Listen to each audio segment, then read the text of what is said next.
Assalamualaikum warahmatullahi wabarakatuh. Hai guys.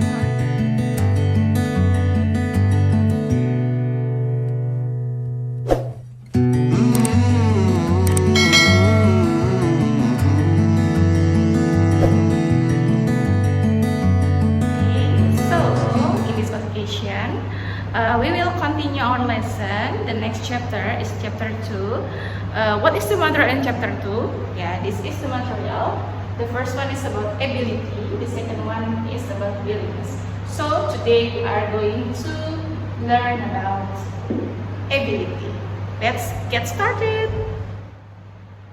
Yeah, so guys, we are going to learn about ability, and this is the ability. Before we are going to continue, I want to ask you, do you know what is the meaning of ability?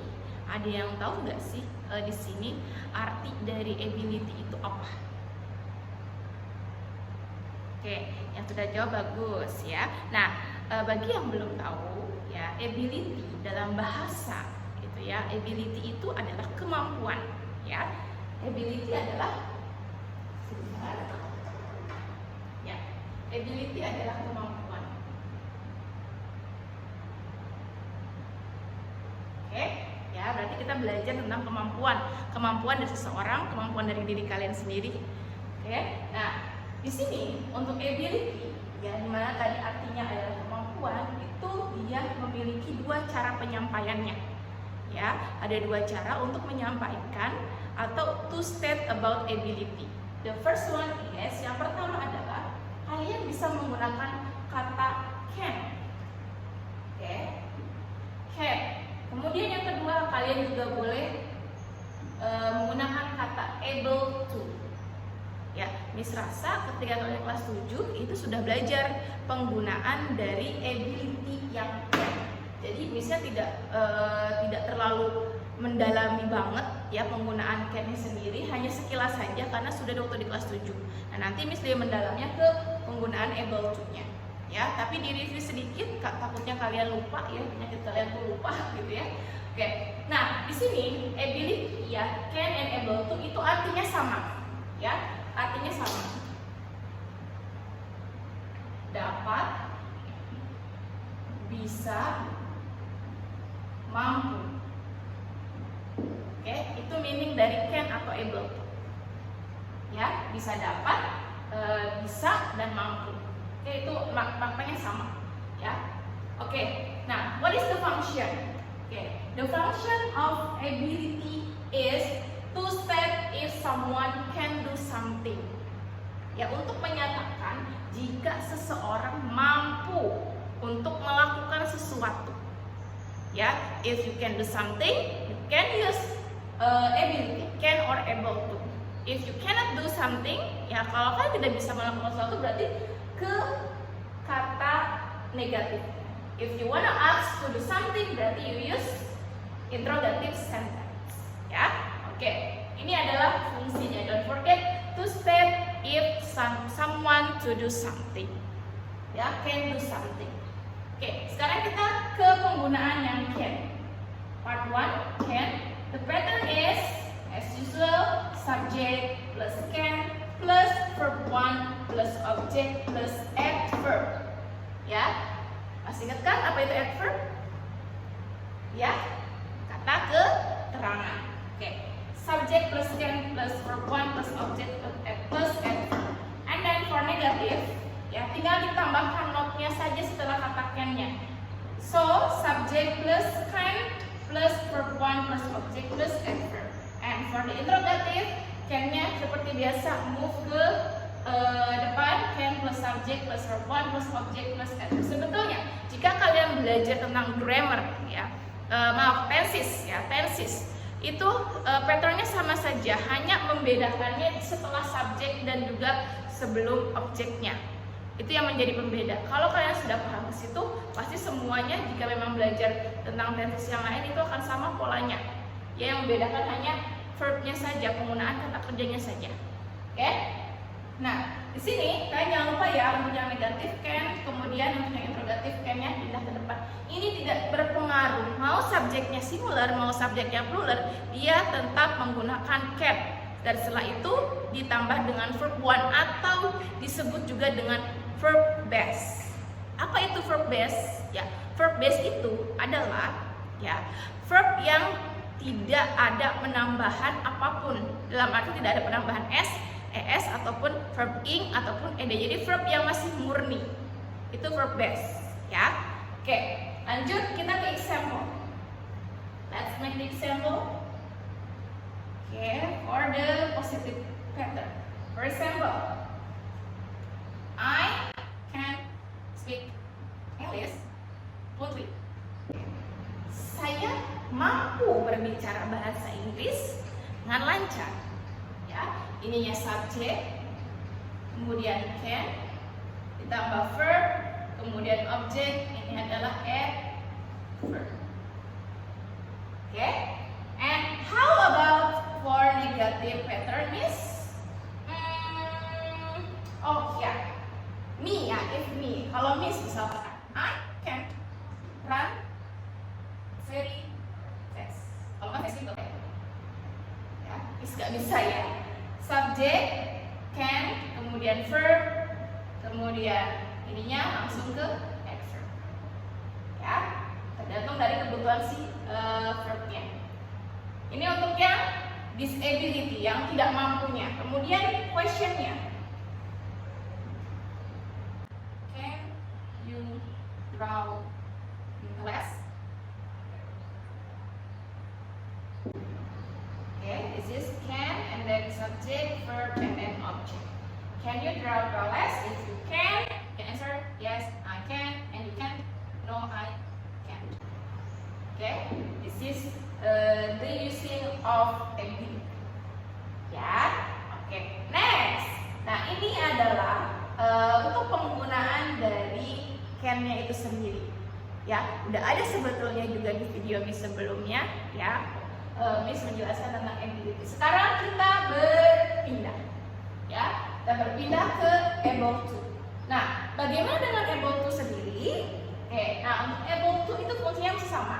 To state if someone can do something. Ada perbedaan di sini. Kalian jangan bingung ya. Harus benar-benar memahami perbedaan can dengan able to. Nah, untuk the able to, ya meaningnya masih sama, dapat, bisa, dan mampu. Tapi di sini untuk yang able to itu berbeda patternnya. Kita lihat. Untuk yang positive pattern, subject plus to be plus able to plus verb plus object plus adverb. Oke, gimana bedanya? Ya, pasti perbedaannya di sini. Ya, yang Miss kasih tanda merah. Dia menggunakan to be. Ya, dia menggunakan to be. Untuk able to, sebelum able to harus ada to be. Itu sudah pattern, ya. Oke, to be apa sih Miss yang digunakan? Oke, seperti biasa to be present yang ada 3 apa aja?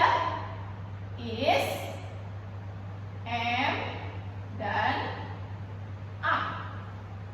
Ya, is, am, are. Itu to be-nya, bukan was, were. Is, am, are. Oke.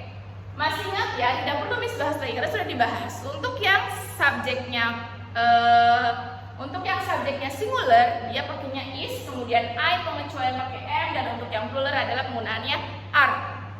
Ya, itu jangan pernah dilupakan.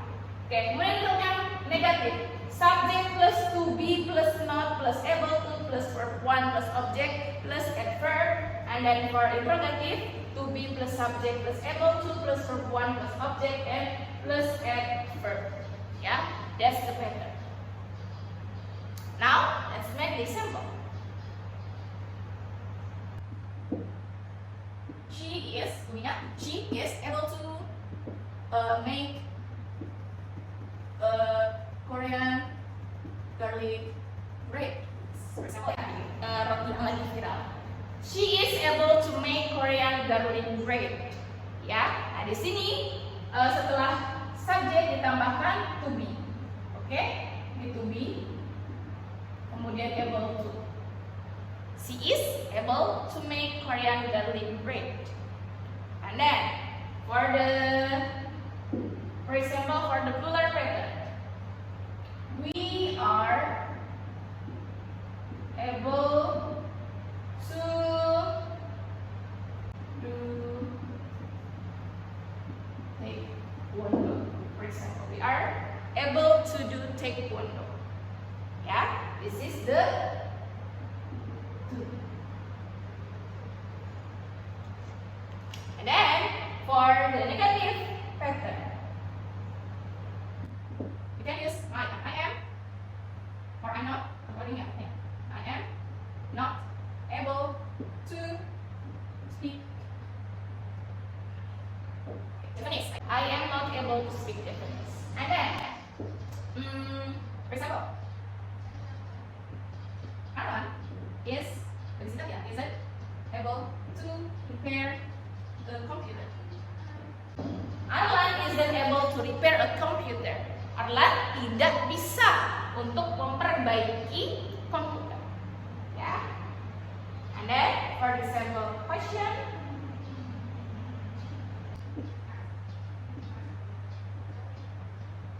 apakah mereka mampu untuk berjalan selama 2 km? Are they able to walk for 2 km? For example, for the answer, yes, they are. If no, they are. No, they are.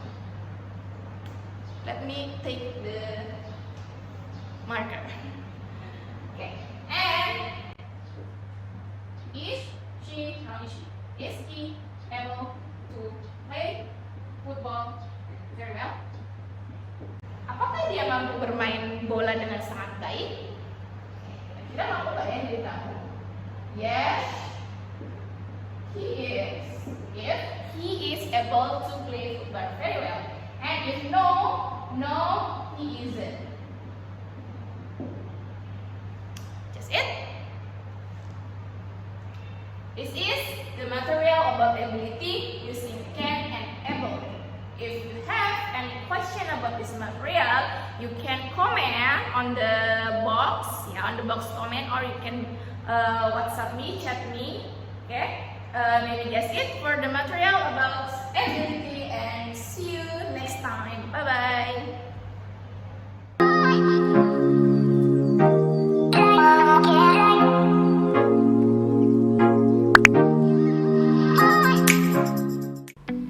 Thanks for watching guys. See you. Wassalamualaikum.